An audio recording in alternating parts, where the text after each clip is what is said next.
Syuhada Uhud. Amin Allahumma amin. Ya Bapak Ibu yang dirahmati Allah, ada yang saya ingin sampaikan. Nanti kita jam 3.30 seperti biasa ngumpul di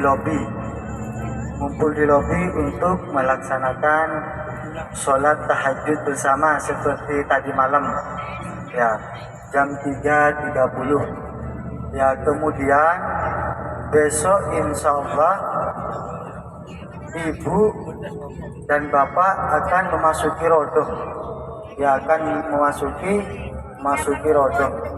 Yang ibu-ibu itu kumpul di lobi jam 6 ya, paling akhir jam setengah 7 ya. Soalnya surat izinnya itu waktu masuknya pagi hari jam 7. Kalau misalnya melewati, kalau kesiangan nanti keburu tidak dibolehkan sama polisi.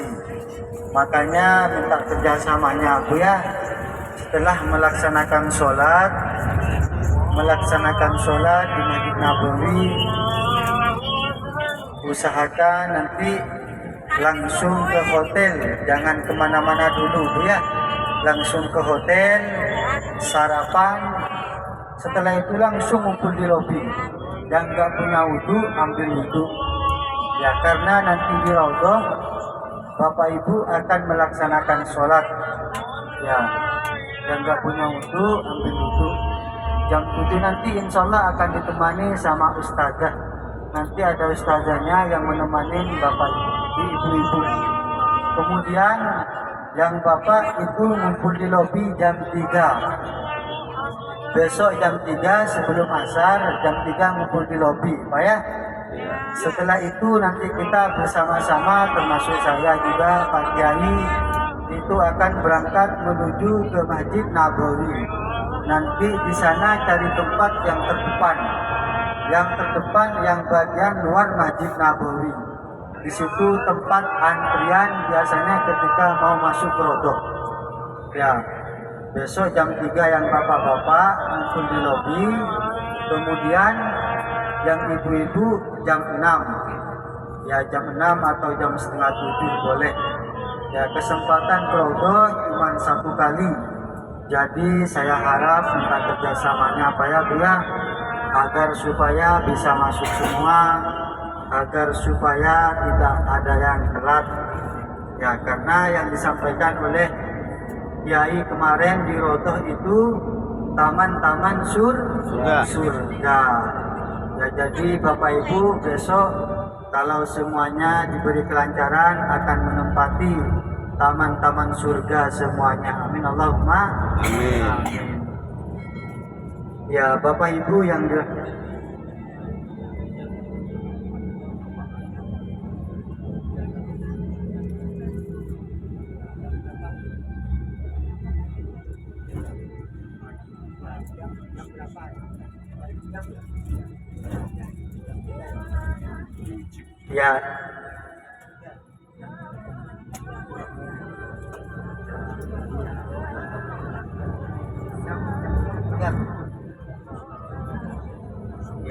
ya Bapak Ibu,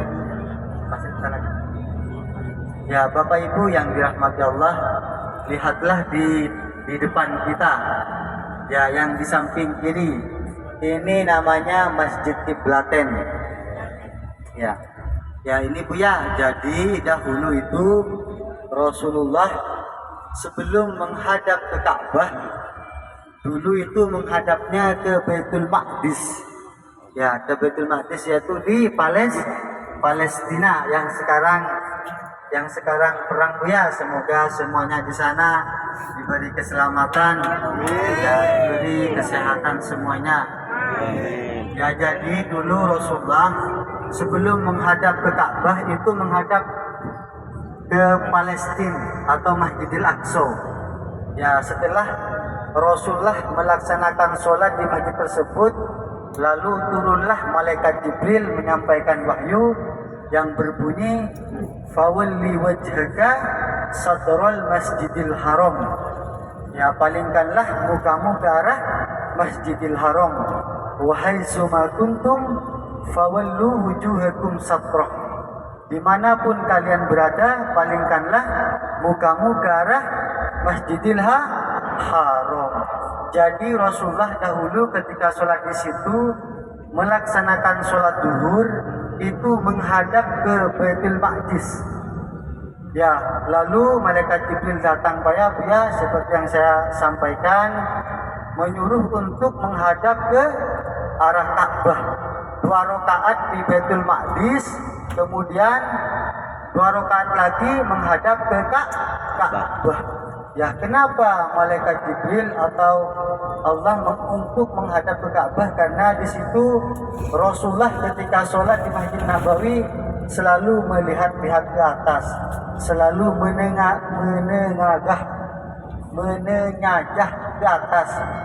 Ya, akhirnya Allah menyuruh malaikat Jibril untuk menyampaikan wahyu dan menyuruh Nabi Muhammad SAW menghadap ke arah Ka'bah yang seperti kita hadapkan. Ya, disitulah masjidnya dan disitu ada sebuah tempatnya. Sampai sekarang diabadikan, Buya, sampai sekarang diabadikan, tidak diroboh, ya, tidak dihancurkan agar supaya dikenang. Jadi kalau misalnya Bapak Ibu seperti Masjid Ijabah, kemudian Masjid Kiblaten, Masjid Kuba, kalau misalnya pengen sholat di situ boleh, cuman biasanya harus pakai taksi. Ya, harus mandiri. Ya, harus mandiri. Ya, biasanya ongkosnya sekitaran 20, mungkin 20. Ya, 20 rialan kalau misalnya entah ke Masjid Kuba atau ke Masjid Ijabah, atau bisa juga 10-20 rial itu PP bahkan kalau kita pinter-pinter nawar. Ya, karena kalau misalnya kita pakai bis itu cuman melintasi saja Buya, karena tidak ada tempat parkirannya. Ya, kemudian yang di depan kita ini yang disebut dengan Masjid Khandaq, ya, atau parit. Ya, di sini juga disebut Masjid Sab'ah Masajid. Masjid Sab'ah Masajid. Sab'ah itu artinya 7, Pak ya. Ya, kenapa disebut 7 masjid? Lihatlah di samping kanan kita. Di samping kanan kita itu ada sebuah bangunan kotak. Ya, di situ Pak ya, di situ 1, kemudian di bawah lagi 2, ada lagi di sebelah sananya.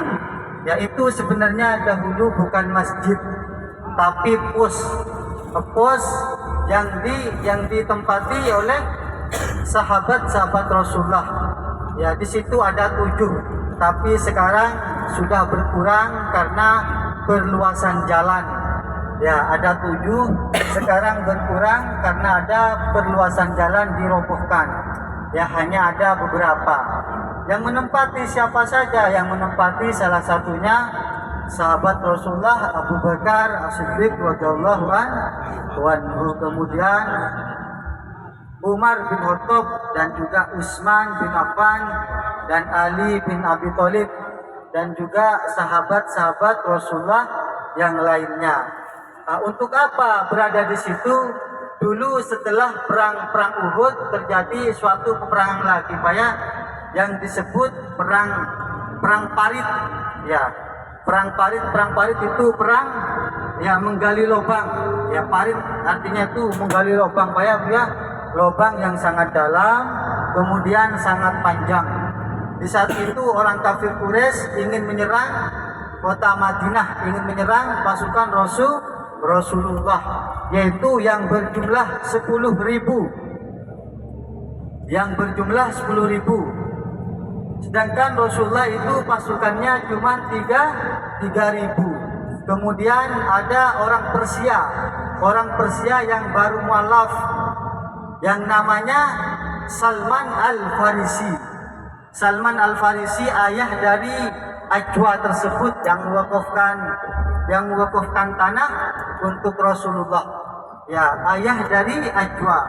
Dia mengusulkan kepada Rasulullah, "Ya Rasulullah, jika di tempat saya kalau misalnya perang, kalau musuh lebih banyak kemudian kita sedikit, itu biasanya dibuatlah sebuah parit atau jebakan, hingga pada akhirnya usulan dari Salman Al-Farisi ini diterima oleh Rasulullah, dan Rasulullah menyampaikan kepada para sahabat. Disitulah dikeruk, tanahnya dikeruk untuk dijadikan sebuah parit. Untuk apa gunanya? Gunanya ketika orang kafir Quraisy mau menyerang kota Madinah itu tidak bisa karena terhalang oleh lubang. Oleh lubang. Ya, siapa saja yang menjaga di pos tadi itu? Ya, di pos tadi itu yang menjaga. Ya, Abu Bakar As-Siddiq radhiyallahu anhu, hingga pos tersebut dijuluki Masjid Sab'ah Masajid, karena selain untuk dijadikan tempat berjaga-jaga, di situ untuk dijadikan tempat sholat. Ya, tetap di situ biar tidak turun. Paling kalau turun kalau ada kepentingan dan baru turun. Kalau misalnya tidak ada kepentingan tetap di situ. Ya, makanya di situ digunakan untuk mengawasi pasukan kaum kafir Quraisy, dan juga di situ untuk dijadikan tempat sholat. Ya, pos tersebut makanya disebut dengan Masjid Sab'ah Masajid, yaitu 7 masjid. Ya, hingga pada akhirnya setelah orang kafir Quraisy sampai ke sini itu tidak bisa nyerang, melainkan mereka membuat suatu tenda di luar Madinah. Ya, suatu tenda di luar Madinah, dan pada akhirnya Allah memberi suatu pertolongan, yaitu mendatangkan suatu angin dan badai, hingga pada akhirnya tenda-tenda tersebut terhempas semua angin, terhempas semua angin sama badai-badainya. Dan disitulah orang kafir Quraisy akhirnya kembali ke kota Mekkah. Ya, dan di situ diabadikan, tidak dirusak, hanya beberapa yang dirusak karena ada perluasan jalan. Ya, Bapak Ibu yang dirahmati Allah, jadi Siti Tur di kota Madinah, ya seperti barusan yang saya sampaikan, alhamdulillah sudah melewati semua. Alhamdulillah sudah melewati semua.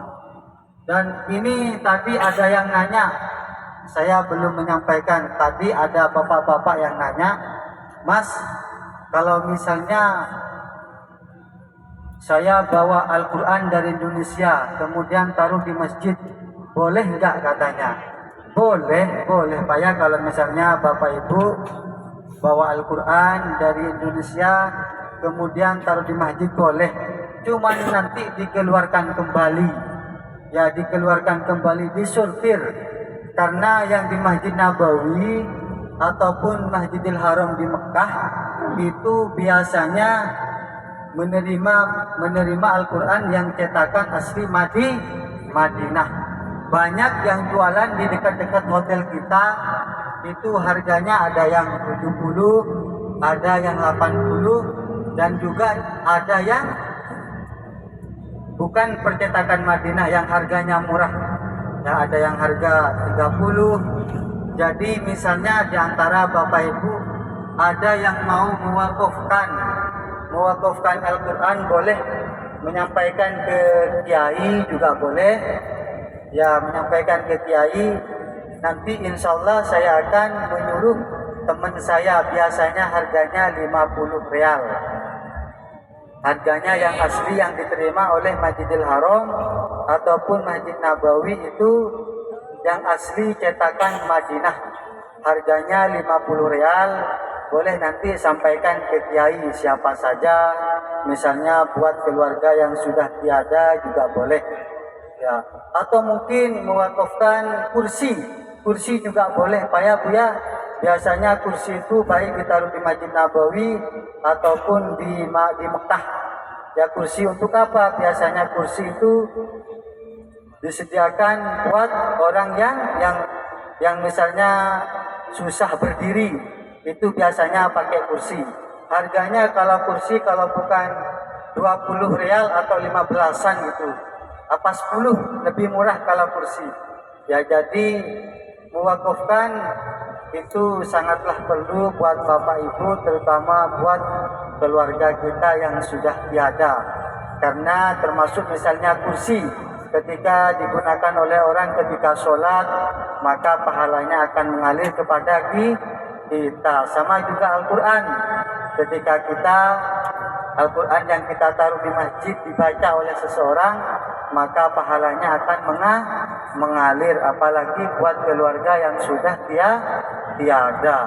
Mewakafkan kursi juga boleh. Ya, jadi jangan sungkan-sungkan mumpung ada di sini. Jangan sungkan-sungkan, manfaatkan waktunya sebaik mungkin. Ya Bapak Ibu yang dirahmati Allah, mungkin sebentar lagi kita akan sampai ke hotel dan juga akan sampai ke masjid. Nanti sholatnya di Masjid Nabawi payah ya, langsung ke masjid nggak apa-apa. Yang ada belanjaan, kalau misalnya mau ke hotel juga boleh. Yang mau ke hotel juga boleh, taruh barang-barangnya nanti langsung ke masjid. Setelah itu sholat di sana boleh, misalnya satu keluarga boleh, ya misalnya sama teman juga boleh. Sekalian nanti sholat isya berjemaah, payah ya. Ya ini sebentar lagi akan sampai, barang-barangnya jangan sampai ketinggalan, dicek kembali. Ya barang-barangnya jangan sampai ketinggalan. Ya tadi barang yang belanja. Dan ini ada sebuah hotel payah ya. Ini hotel. Ya ini adalah hotel wakaf dari Utsman bin Affan. Ini adalah hotelnya Pak ya. Ya Utsman bin Affan adalah khalifah setelah Umar bin Khattab. Ya, itu biasanya penghasilannya itu baik digunakan untuk Masjid Nabawi. Terkadang banyak jemaah yang nanya, Mas, itu kayak misalnya payung, lampu itu biayanya dari mana? Soalnya kan kalau di Saudi ini tidak ada kotak amal Pak ya. Ya makanya itu biasanya dari orang-orang terdahulu, misalnya seperti Utsman bin Affan, dan juga itu kayak misalnya di Tower Zamzam itu juga wakaf juga kalau tidak salah Pak ya. Di situ biasanya penghasilannya untuk dibuat kayak misalnya ada kekurangan di Masjidil Haram. Ya jadi di sini itu tidak minta sumbangan, ya baik di Masjid Nabawi ataupun Masjidil Haram. Masjidil Nabawi itu di Madinah, Masjidil Haram itu di Mekah. Ya makanya mumpung ada di sini jangan disia-siakan. Kalau misalnya sehat, usahakan sholat di Masjid Nabawi payah ya. Ya karena sebentar lagi Bapak Ibu akan pergi ke Mekah. Ya, ke Mekah insya Allah pada tanggal 21. Ya, tanggal 21.